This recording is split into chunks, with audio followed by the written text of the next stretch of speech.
Emily Dickinson once wrote, "Because I could not stop for death, he kindly stopped for me." And those words, written more than 120 years ago, remind us of the shock and suddenness of the end of life. Never before have we perhaps denied ourselves a view of the end of life. Have we tried so hard to suppress it? In fact, you could say that death is the last taboo. It's quite apparently okay to talk in lurid terms about sex in public, but to talk about death, are we really comfortable in doing that? And yet, as I go around my business, in the business of the pastoral ministry in a Christian church, I find a great hunger to talk about, a great need, a desire to address the topic of death, to address the topic of what it means for us that we do indeed die. I was speaking to a man who was terminally ill, and I do find that the terminally ill often have a kind of wisdom that is denied the rest, or given especially to them. And he said to me, "Don't worry," he said, "we're all in the queue." And I've never forgotten him saying that. That's what we're here to do over the next 2 evenings, is to perhaps do what there is a hunger and a need for, but yet a way which our society is not allowing us to do, and that is to address this topic of death, suffering, the search for meaning. Tonight's presenter is Dr. Megan Best. And Dr. Megan Best is well qualified to speak to us tonight because of her extensive research and medical experience. She is currently postdoctoral research fellow at the University of Sydney, and if you've done a doctorate, you always envy the postdoctoral research students. They're the kind of in the upper league of doctoral students, those who go on to that kind of role. She's taught. She's not only a doctor, but has also taught medical ethics at tertiary level, and has a background in clinical experience in palliative medicine. She's worked as a researcher with the Psycho-Oncology Cooperative Research Group since 2011, and her main research has been in existential stress at the end of life and how cancer patients cope with healthcare crises. So she has eminent wisdom to share with us this evening on the topic of the search for meaning in the context of death and suffering. Before I invite her to address us this evening, we will have a chance for questions. The way the evening will work is that Dr. Best will speak to us for about 20-25 minutes, and then we will have a chance for questions. At that time, we'll do question asking by the usual method of raising hands. But you can also, if you would like to take down now that mobile phone number, if you prefer to ask a question under the veil of anonymity, then you can use that text number, and you might be thinking of the kind of question you might ask too as the talk progresses. But I'd like to welcome Dr. Best to address us. Thank you, Michael. Thank you all for coming. It's great to see you all here this evening. As Michael mentioned, a lot of the work I'll discuss tonight was the focus of my PhD studies. But first of all, let's think about the concept of suffering. This is a painting of a man dying from starvation. It was inspired by the tragic story of Burke and Will's failed expedition to cross Australia in 1861. What do you think this man would have been thinking about as he lay there knowing he was going to soon die? Do you want to talk to the person next to you, perhaps?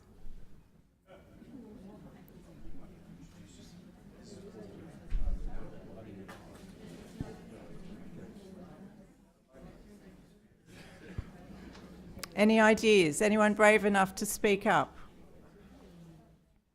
Didn't tell you that this was going to be interactive, did I?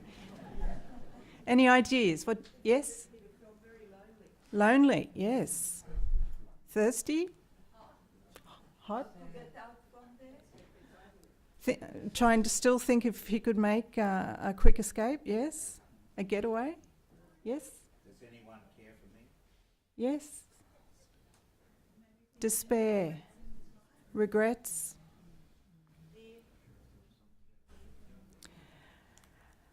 And is it possible that we might have similar thoughts when our time comes? I'd like to think of this one, you won't have to answer, but just think for a moment about what it is that gives your life meaning and purpose. What helps you cope when times are really tough? You don't have to answer this one, I just want you to think to yourself. And then I want you to imagine losing all those things. This is the experience of someone with a terminal illness, an overwhelming experience of loss. A life-threatening diagnosis threatens someone's understanding of their world as they're forced to confront their own mortality and their own limitations. And any health crisis can precipitate the same process.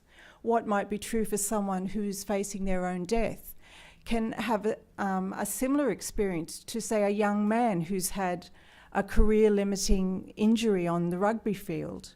A young healthy builder who falls off a ladder and breaks his neck. Any health crisis, anything that significantly challenges yourself, your understanding of who you are, can precipitate this same process. It changes your perception of who you are, where you fit into things. And it raises many questions like these.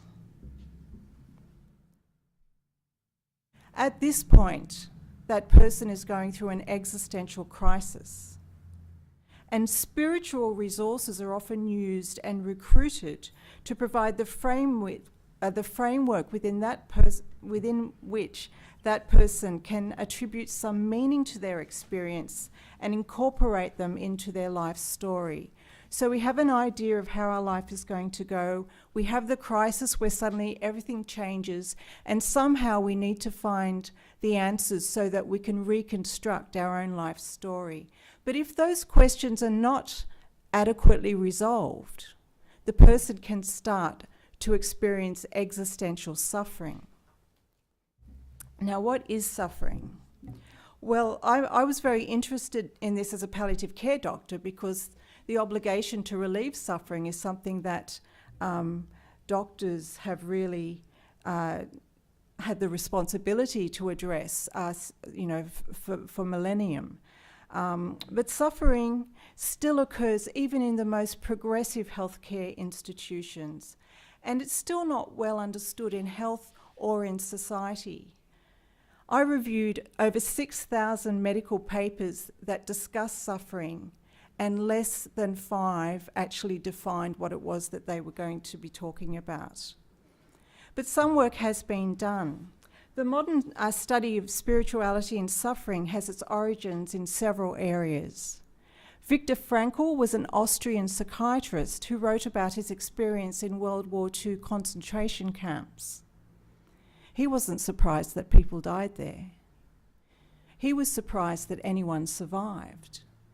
And he found that when suffering had meaning, people could endure. And he taught that man's ultimate purpose is not a search for power or pleasure, but for a search for meaning. Dame Cicely Saunders was the founder of the modern hospice movement, the modern palliative care movement in London in 1960. And she used to sit at the end of patients' beds and record their stories. And she realised that suffering wasn't just a physical thing involving physical pain, but that it also could have social, economic, historical, psychological elements as well. She coined a term which was total pain, by which she meant multidimensional pain. And you'll still see that term total pain referred to in the palliative care literature. It couldn't be treated by analgesics alone. And then thirdly, Eric Cassell is an American physician who started a discussion with a 1982 paper in the New England Journal of Medicine, where he highlighted the problem that developed in modern medicine as a result of the separation of mind and body that occurred in the Enlightenment. According to this model, mind and body are separate. So science said, okay, we'll take the body and the church can take the mind, thereby they escape the oversight of the church. and they kept the physical things to themselves. And since then, science and medicine have focused almost entirely on the biological in the human being. And so the model of the human being we're taught in medical school is primarily biological, with perhaps a bit of psychological and social components added. But the problem is that scientific understanding is based on what we call empirical research. For something to be true, you need to be able to scientifically prove that it's true.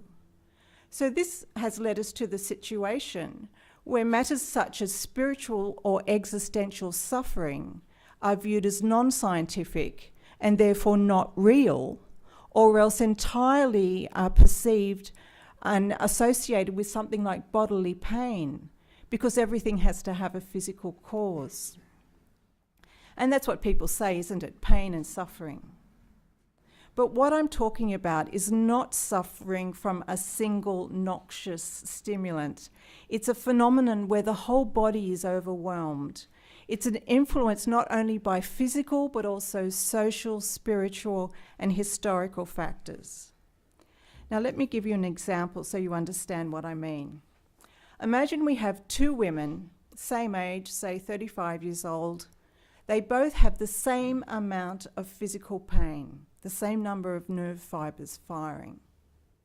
One of them is in labour, she's about to have a baby, and the other one is dying from cancer.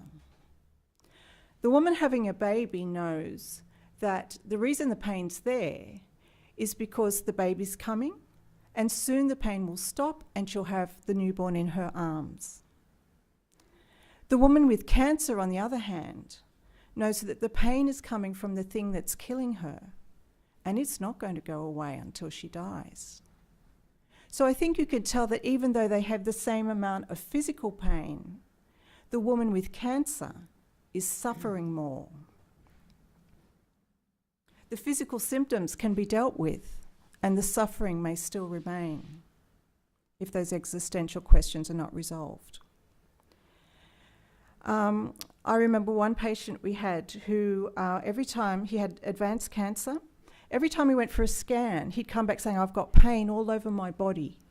Now, if you're a doctor, you know that's not good if someone's got pain all over their body, because it's going to be very hard to work out what's causing it. But we did try, and we couldn't work out what it was, and it would sort of dissolve and go away, and then he'd have another scan and the pain would come back. And in the end, we worked out that what was going on was every time he went for a scan, he knew he'd probably get bad news, the news that his cancer was getting worse. And the way he experienced that increase in stress and existential distress of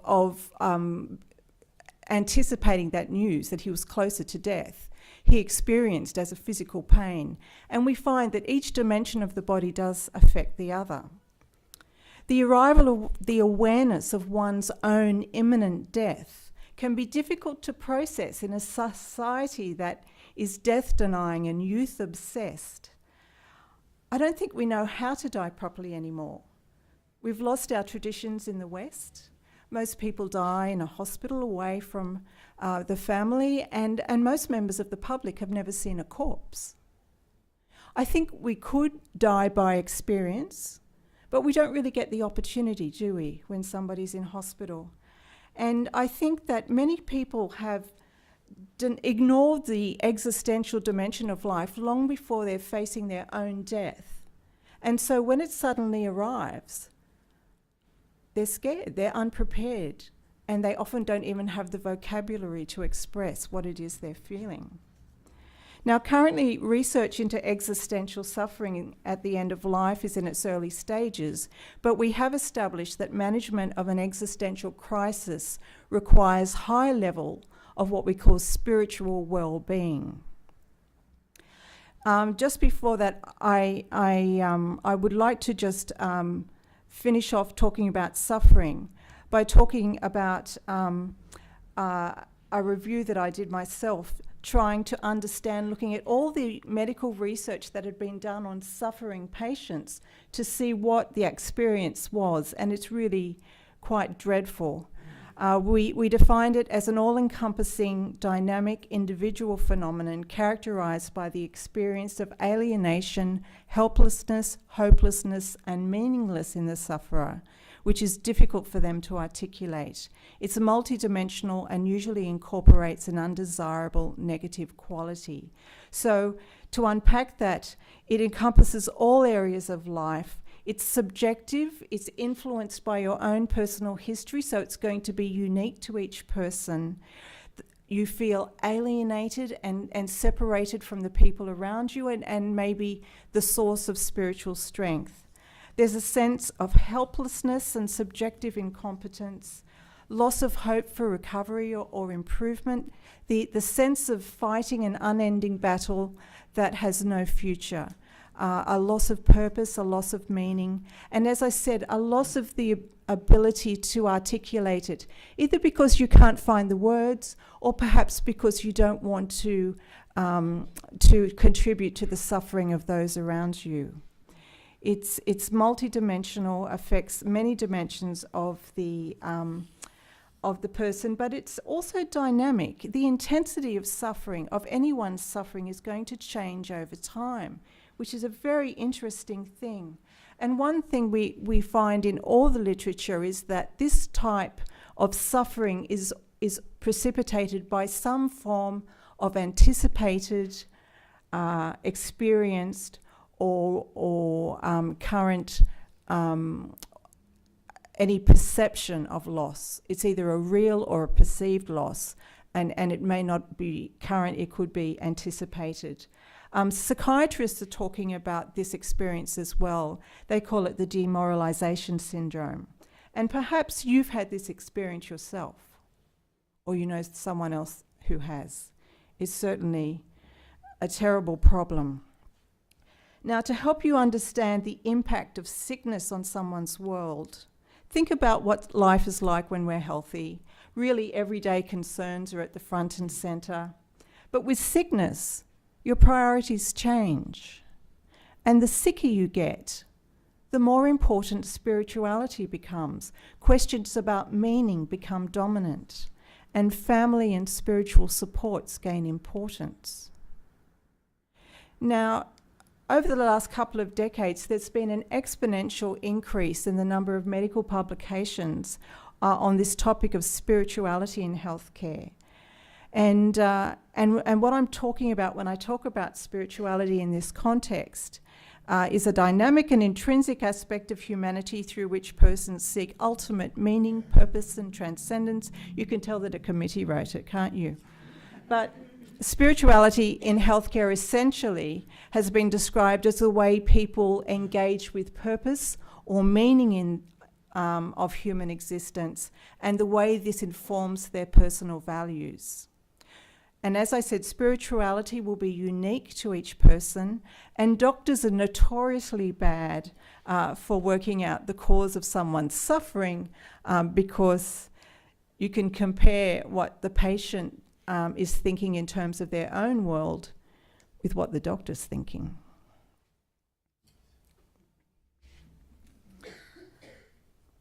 I remember seeing a Lebanese gentleman in my palliative care work at one of the big hospitals in Sydney. He'd been obviously a huge Lebanese gentleman with a large moustache, but he was now just skin and bones. As I stood at the end of his bed before I spoke to him, I could tell that every time he took a breath, it was a lot of effort, and he would catch himself with pain with every breath in. And I thought, as a young doctor at the end of the bed, I knew what was the cause of his suffering. I could see the pleurisy that was causing so much trouble. But when I sat down next to him and said, tell me, the question I used to ask was, tell me, what has been the hardest thing to bear in your illness? And he started telling me about how he'd been the paternal head of his family, how everyone had always done whatever he wanted until he got sick. And as he started spending time in hospital, he lost his position. And people weren't really listening to his opinion anymore. And he had no influence whatsoever. And for him, that was a greater source of suffering than those those obvious physical problems. It surprised me then, it wouldn't surprise me so much now. And spirituality may have more impact on your health than you realise. This is just a sample of some of the healthcare benefits of having spiritual well-being. There are a few problems, and that's mainly because our spiritual beliefs influence our values, and that influences decisions in healthcare.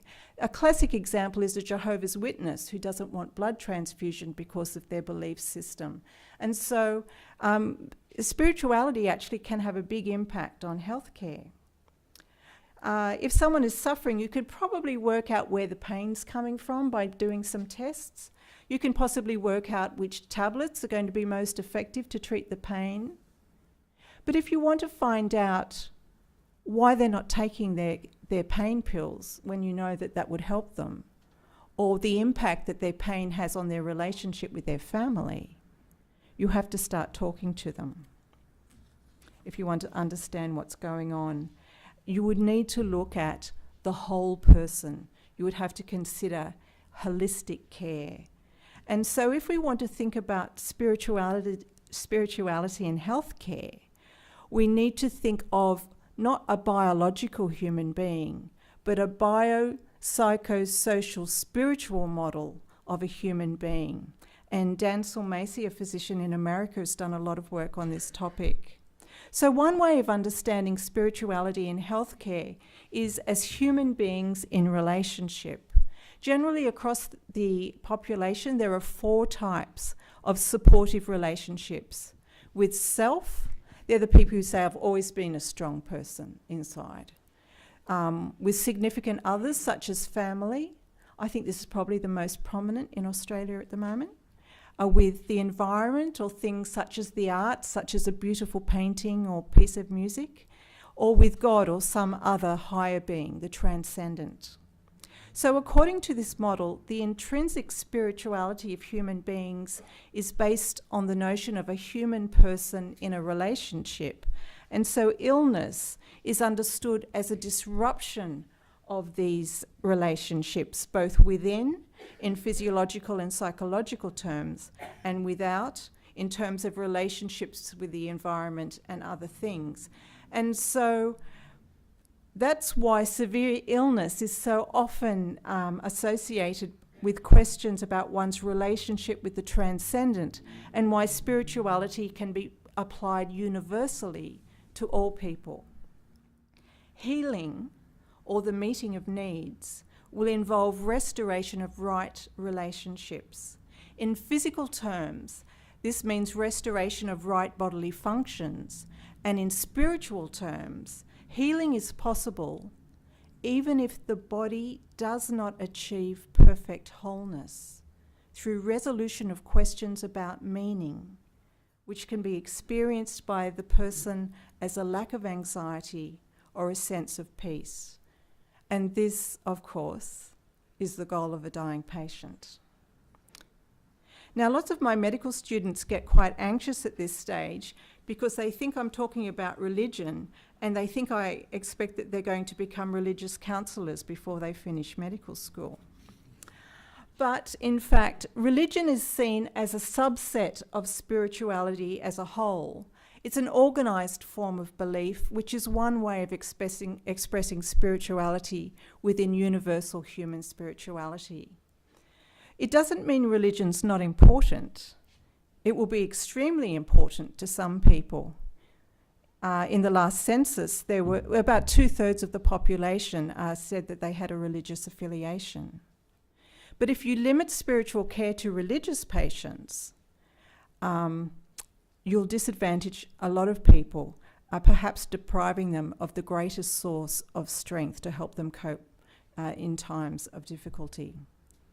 There haven't been many studies of spirituality in Australia. One study done at Prince of Wales Hospital in Sydney found that 80% of the people, these were patients and visiting relatives, found that there was a link between spirituality and health, and they described a spirituality which was eclectic and altered in response to illness. So over 80% thought that rituals and customs can help people when they're sick, and 70% thought it was helpful for the healthcare staff to know about their spiritual beliefs, and also were happy to be asked. Now, spiritual well-being in this sense can be measured. My favourite measure is this one, it's called the Facet SP. I won't go through the long title, but it's broken down into 3 domains: faith, peace and meaning. Peace is more of the emotional aspects of coping, and meaning is a more cognitive aspect of coping. And large studies of cancer patients have used this, this measure to assess spiritual well-being in cancer patients and comparing it to things like quality of life, physical well-being and things like that. And these studies, each one of them over 1,000 patients, showed that spiritual well-being is associated with high quality of life in cancer patients. And what was measured as spiritual well-being was something that was independent of psychological or emotional or physical things. So something else was being captured by that spirituality measure. And people with the highest level of spiritual well-being had high life enjoyment, regardless of their physical well-being. So what I'm saying is someone can be physically in very bad shape, but if they had high spiritual well-being, they would measure their quality of life as being just as high as someone with high physical well-being. So spiritual well-being and physical well-being are as important as each other in working out how good your quality of life is going to be. And indeed, it's easy to see as a result of that how important it is for the way people cope with difficult times such as illness. Ian Olver, a colleague of mine, has done a similar study in Australia with the same results. And we know that spirituality can be supported if spiritual well-being levels are low. In my own research, I found that when people discuss spirituality with cancer patients, it helped them to cope with the impact of the cancer diagnosis and made all areas of care easier. And that's one reason why I think that there's an advantage in involving palliative care teams in end-of-life care, because spirituality has always been seen as important in palliative care. It's really only since it moved into the mainstream that spirituality's become more controversial. Just to give you an idea of how we might engage with a patient in terms of their spiritual well-being, I remember a patient called Harry who I got to know in the outpatients department. He had pancreatic cancer. I got to know him over the months. I think you might call him a rough diamond, but I liked him very much. But he developed a pain problem, which is quite common for someone with that illness. And we tried changing his tablets around, but it just wasn't settling. So I brought him into the ward in the hospital so that we could look after him and change his tablets more carefully. And the pain still wasn't settling. So one day I went in and I sat down to him and I said, "Harry, what's going on?" And he told me for the first time that he had family, that he had 2 sons. And he'd never told me this before. And they didn't know he was sick. They certainly didn't know he was in hospital. He hadn't spoken to them for years. So to cut a long story short, we got in touch with the boys and they came into the ward. And Harry was able to tell them that he loved them, that he regretted the breakdown in their relationship. After that visit, we were able to get on top of the pain, and the boys visited twice more before he died. And I would say Harry died a good death. He was at peace when he died. Everyone is spiritual, because at some stage of life, everyone has to face those big questions. Do you know what gives you the strength that you need when times are tough? Is it your family? Is it your God? If you don't know where to turn for help when disaster strikes, perhaps it's time to think about what is most important for you. And just to finish off now, while you think about that, I'll give you the words of a doctor I interviewed as part of my study, someone who thought that spiritual care at the end of life was absolutely mandatory. He said, "I asked the patient, 'Are you ready to die healed?' And to me, dying healed means you've dealt with those fears, guilt, shame, anger, psychological, psycho-spiritual issues. It means you can die in peace." Thank you.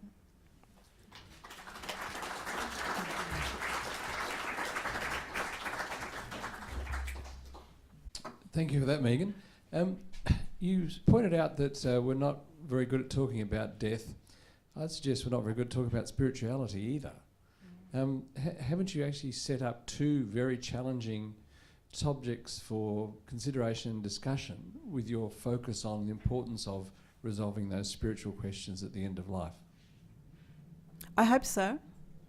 When I was first starting out on doing this research and I wanted to talk to patients about spirituality, I used to try things out on my patients in the clinic before I started the research. I said to one fellow, I said, what would you think if I asked you to tell me about your spirituality? And he said, I'd be worried about getting the question wrong. So ultimately, when we started talking to patients, we didn't use the word spirituality at all because it would be a barrier because it was interpreted as religion. And what we wanted to get at was those deep down important values that are the things that make life worth living for us. And I think it's difficult because the word itself is a barrier, but I think also many people haven't spent the time thinking about what is most important for me. But I think it's something that perhaps we all should consider at some stage. The sooner the better. Thank you. What word did you use? I said I would ask people to tell me the story of their disease and how they came to be in palliative care, which is really an advanced stage of the illness. And I'd listen to the story. And then I'd say, well, it sounds like you've had a really tough time. What gave you the strength when times were really tough? Or I'd say, how did you cope when things were really tough? And that's how I would get at these beliefs. I'll just, before we get one more from the floor, I will get one from the phone here. What about the suffering of those left behind? I think we are only just starting to look at the issue of suffering of caregivers. The very first study in Australia is underway at the moment. I think it's been an area that we've neglected shamefully. We know that now that the incidence of depression and psychiatric disease in caregivers as a result of caring for a loved one who's dying is up around 50%, and it's often not diagnosed because all the focus is on the patient, not on the family. And I think that family members have been dreadfully neglected in many cases, and I think the suffering of the one left behind is a very complex topic which is only just beginning to be addressed, but it's real, and it needs professional care if it's ongoing. Can I just ask you about the relevance of your profession to the questions of suicide and assisted dying, otherwise known as euthanasia? You mean palliative care or suffering, it's existential suffering? Well, I guess it's a little bit beyond that. It's about taking measures either by yourself or by other professionals to perhaps avoid some of the issues that you raised. Okay. I haven't read the book, so I can't speak to that situation. It's certainly the case that suffering is, or unbearable suffering, I think is the actual term that's usually used in legislation as a justification for accessing euthanasia bills. I'd like to say a couple of things. I'd say, firstly, that if it is true that this unbearable suffering, which is not being not being touched by painkillers, is in fact existential suffering, well, the person is not receiving the appropriate treatment for their condition. And I believe that medicine has progressed, Western medicine has progressed the way it has, because we don't give up on people with difficult problems. We continue to find ways to treat them. We are now finding ways to treat this type of suffering, and I think that rather than legislate for euthanasia, we should be doing more to make these treatments accessible to the people who need them. Secondly, personally, I believe what's driving the euthanasia debate is not a failure of medicine. If you think about the timing, we now have more medical cures than ever before in human history. So why are we now talking about the need for legalised euthanasia? And I would suggest the timing suggests it's not a failure of medicine. I believe it's a call for autonomy, for people to be able to choose the timing and manner of their own death. So in that sense, it doesn't matter what's wrong with them physically. If we're going to say you can have euthanasia if you really, really want it, and you are mentally able to make a decision, you're mentally competent, well then why do you need doctors? I think that if our country decides we want legalised euthanasia for people who really want it because they believe they're suffering, and suffering is a subjective measure, well, why don't we just have state-provided euthanasia and keep it away from medicine? Because doctors are trained to care for people, to cure them if possible, and to relieve suffering if it's not possible. I believe that it's a very unhelpful thing to associate euthanasia with medical care. And personally, I will have nothing to do with that. So a couple of questions from a text message here. First of all, how do you deal with anger in those people with terminal illnesses? How do you deal with anger in dying patients? Anger's common. Sometimes people are extremely rude to you. And my first thought is when someone is rude to me is what's going on, because it's an expression of some strong emotion, and I'm a safe person to let it out on. So I find without any, so I can't even think of an exception that an angry family member or patient is distressed about something, and my job is to find out what it is. And I forgive you. That assumes it was someone here. And so just one other one from here. How is spirituality well-being different from, say, psychological or holistic well-being? Is there a difference in those two? Oh, there's so many papers written on the definitions. All I can tell you is that in that paper I showed you from Brady, and in several large cohorts, over 1,000 participants each, use of a spiritual well-being measure captures something that is not picked up by measures of psychological well-being and measures of emotional well-being. I think that we have many validated measures for measuring that aspect of human behaviour, human well-being, and the spiritual measures pick up something different, and that's when we're asking about meaning, peace and faith. So we're capturing something separate, and spiritual well-being measures are an independent predictor of quality of life, independent of all those other things. Secondly, the word holistic is generally just means whole person, and I think that's another category, but GPs talk about whole person care, holistic care. I think that just means we address all aspects of a human being, not just the physical aspects in medical care. But we could spend the rest of the evening talking about definitions and... Doctor, I just want to go back to euthanasia. This week in the Senate, the finance minister, it was proposed for euthanasia, and he won the case against it. I think you'll find that was the Lanham bill to allow the Territories to legislate for euthanasia. Yes. It was defeated by 2 votes. Yes, it was. Yeah.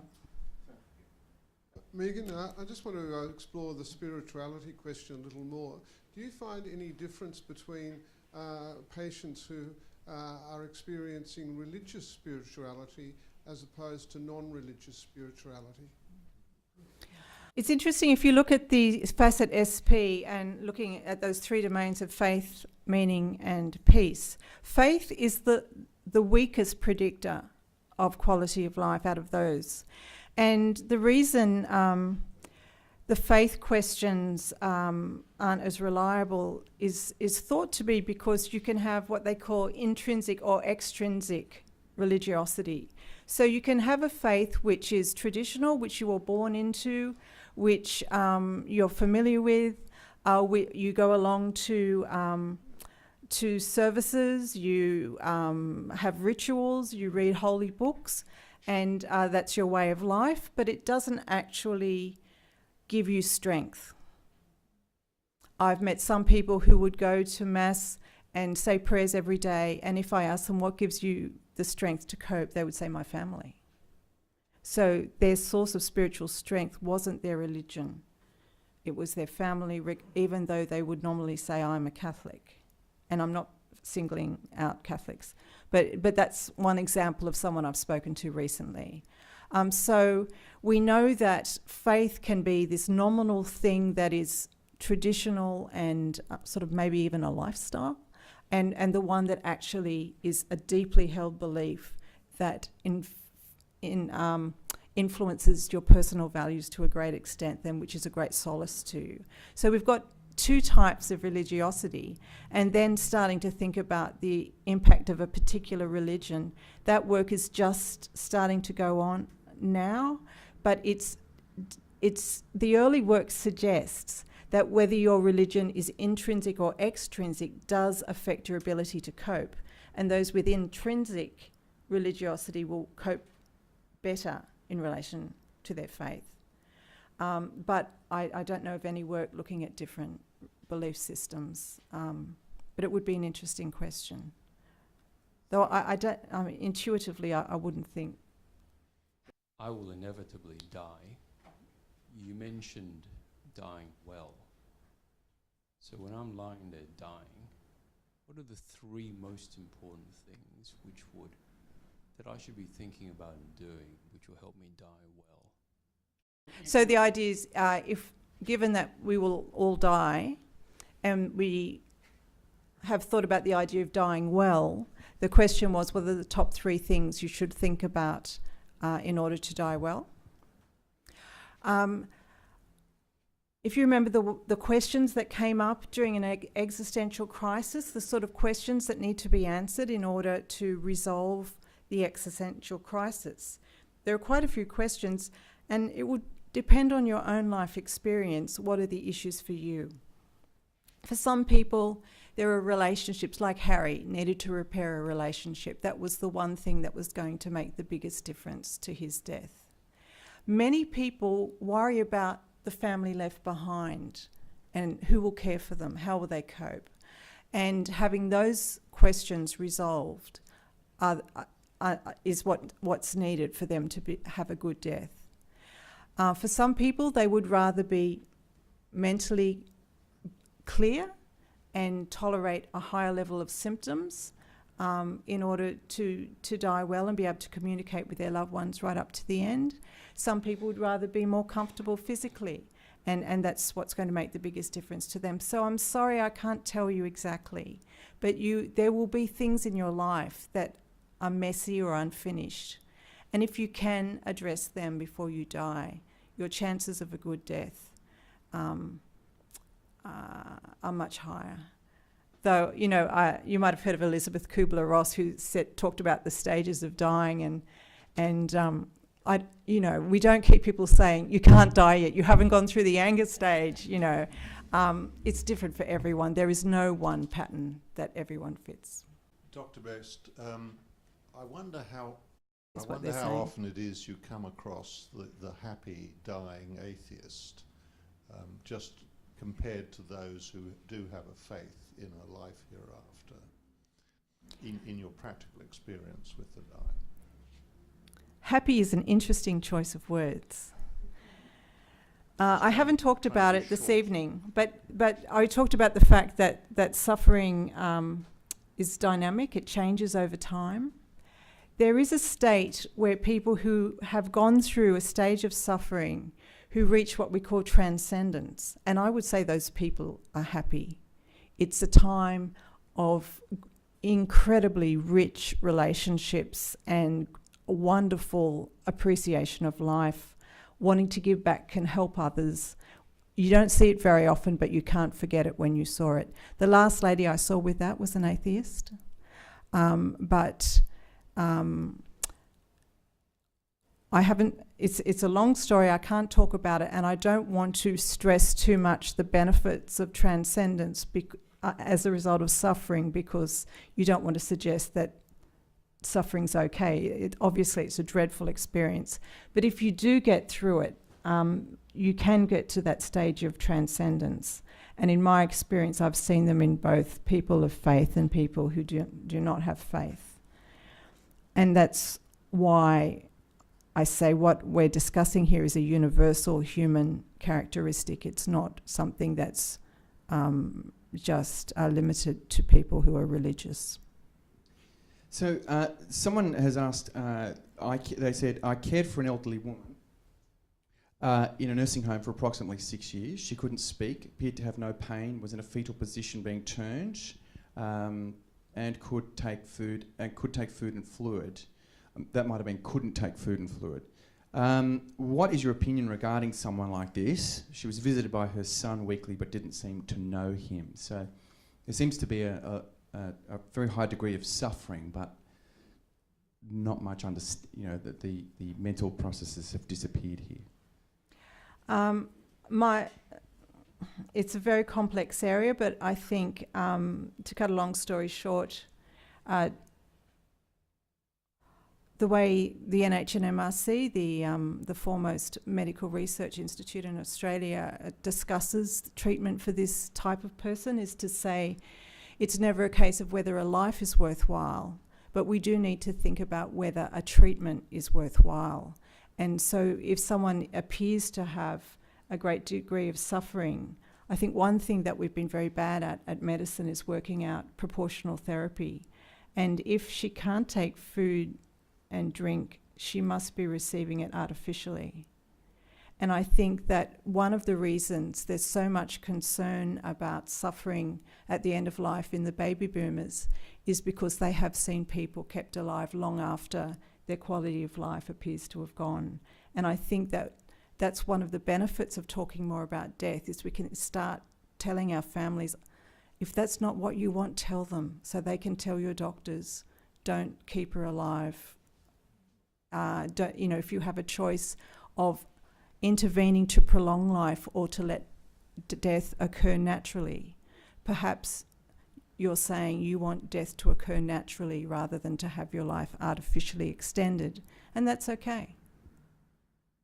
But you need to tell people. Mm-hmm. So what's interesting, it's come up a couple of times, I'm prompted to think that putting off the questions of meaning until you get that, you've had that terrible moment with the doctor who says you've got X is too late. At one level, we can prepare for a good death right now. Absolutely. Before a diagnosis. Yes, that's why I said think about what gives you strength now. Because if the existential crisis occurs, you're much better off if you know where your strength comes from before that happens. So there's one just last question which is on my phone here, and that is, how do you recommend discussing this topic with loved ones who struggle speaking about this? And it's not clear in the question whether they're the person, that the loved one is the person dying, or whether you are the person dying and your surrounding family doesn't want to, it's awkward to have that conversation. I guess it's the same. It would be a shame, says the questioner, to leave it until the last moments of life if you are even afforded the opportunity. That's right. It does take a bit of time to prepare for death. And one of the things we teach medical students is you're not doing someone a favour by not telling them they're terminally ill or that they're going to die soon. A lot of people don't tell the patient because they're worried they'll get upset. But we need time to prepare for death. And we rob people of time if we know they're dying and we don't tell them so. So I think that it's good to invite your doctor to be honest with you so you know if you're in that situation. But you can't force someone to think about the big questions if they're not ready or they really don't want to. So all you can do is give people the opportunity to discuss it if they want to. And it's a gentle question about whether they want to talk about it, like, do you want to talk about what's happening or what's going to happen? If you're a bit braver or it's more appropriate, you can say, have you thought about where you want to be when you die, or who would you want to have with you, or do you want to talk about that kind of thing? But they are very difficult questions, and I think sometimes because everyone's thinking it's too hard a question, everyone wants to talk about it, but nobody ever does it. So there is something to be said for just starting it off and what have you got to lose, really? And it might just be, do you want to talk about what's happening? And then they have the opportunity if they want it.